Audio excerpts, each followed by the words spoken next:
എടാ മോനെ, എടാ നായിന്റെ മോനെ.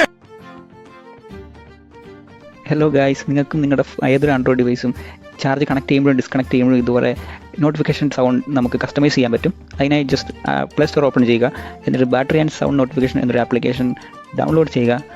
ദെൻ ഓപ്പൺ ദാറ്റ് ആപ്ലിക്കേഷൻ്റെ ടോപ്പിൽ നമുക്കൊരു പ്ലസ് ഐക്കൺ കാണാൻ പറ്റും. ജസ്റ്റ് ഒന്ന് ടാപ്പ് ചെയ്യുക. എന്നിട്ട് നമുക്ക് അതിൽ ഒരുപാട് ഓപ്ഷൻ കാണാൻ പറ്റും. Connected, disconnected, full battery, low battery, അതിലൊക്കെ നമുക്ക് കസ്റ്റമൈസ് ചെയ്യാൻ പറ്റും. അതിൻ്റെ താഴെ നിങ്ങൾക്ക് സൗണ്ട് കാണാൻ പറ്റും. Audio file, ringtone, text to speech. ഇപ്പോൾ ടെക്സ്റ്റ് ടൈപ്പ് ചെയ്യുക, അത് വോയിസ് ആയിട്ട് റിസീവ് ചെയ്യും. സോ ഞാൻ ഫസ്റ്റ് കണക്റ്റഡിനുള്ള ഇത് ഞാൻ ഓഡിയോ ഫയലായിട്ട് സെലക്ട് ചെയ്യുന്നത്. സോ ഞാൻ ഒരു നോട്ടിഫിക്കേഷൻ ട്യൂൺ സെലക്ട് ചെയ്യുന്നു. ടോപ്പിലൊരു സേവ് ഐക്കൺ ക്ലിക്ക് ചെയ്യുന്നു. കണക്റ്റഡ്, നമ്മൾ ചാർജ് കണക്ട് ചെയ്യുമ്പോൾ ഉള്ളത് സെറ്റായി. ഇനി ഞാൻ പ്ലസ് ഐക്കൺ ക്ലിക്ക് ചെയ്ത് ഇനി ഡിസ്കണക്റ്റഡ് എന്നുള്ള ഒരു ട്യൂൺ സെറ്റ് ചെയ്യുന്നു. സോ ഞാൻ ഡിസ്കണക്ട് ക്ലിക്ക് ചെയ്തു. കേബിൾ ഡിസ്കണക്ട് ചെയ്യുമ്പോൾ ഉള്ള ട്യൂൺ സെലക്ട് ചെയ്യുക, സേവ് കൊടുക്കുക. ഇതാണ് ചാർജ് ഡിസ്കണക്ട് ചെയ്യുമ്പോഴുള്ള നോട്ടിഫിക്കേഷൻ സൗണ്ടും സെറ്റ് ചെയ്തിട്ടുണ്ട്. ഇനി നമുക്കൊന്ന് ടെസ്റ്റ് ചെയ്ത് നോക്കാം. എടാ മോനെ, എടാ നായിന്റെ മോനെ. പക്ക വർക്കിംഗ് ആണ് ഗൈസ്. നിങ്ങൾക്ക് ഈ വീഡിയോ ഇഷ്ടപ്പെട്ടെങ്കിൽ please subscribe, like and share. Thank you.